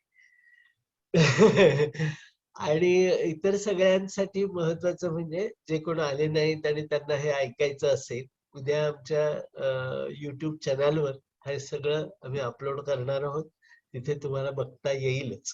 आणखी एक की गेल्या वर्षीची जी स्पर्धा आहे त्याचं सुद्धा आपण YouTube चॅनलवरती अंतिम फेरीमध्ये आलेली जी 16 अभिवाचन आहे तीही आमच्या YouTube चॅनलवर उपलब्ध आहेत. तेव्हा पॉझिटिव्हली YouTube चॅनलवर पोहोचा. मी लिंक इथे दिलेली आहे, आपल्या ग्रुपवर पण टाकलेली आहे. त्या लिंकवरनं जॉईन व्हा, सबस्क्राईब करा आणि पॉझिटिव्हली. आणि आमची अभिव्यक्ती सभा असते दर रविवारी, त्याच्यामध्येही काही उत्तम उत्तम अभिवाचनं झालेली आहेत. त्या अभिवाचनाचा एक वेगळा परत प्लेलिस्ट आहे, त्यामध्ये जाऊनही अभिवाचन तुम्ही बघू शकता. त्यातनं अर्थात परत जे जे उत्तम उदात्त उन्नत ते घ्या आणि आपलं अभिवाचन सर्वोत्कृष्ट होईल यासाठी प्रयत्न करा. मी आमच्या सर्व रंगगंधच्या टीमच्या वतीनं आणि प्रसाद बनारसे सरांच्याही वतीनं तुमच्या सगळ्यांना खूप खूप शुभेच्छा देतो. आणि तारखेची आठवण ठेवा, 24, 26 ते 30 जानेवारी. चला, खूप खूप धन्यवाद आणि आज शुभरात्री. धन्यवाद, शुभरात्री आणि शुभेच्छा.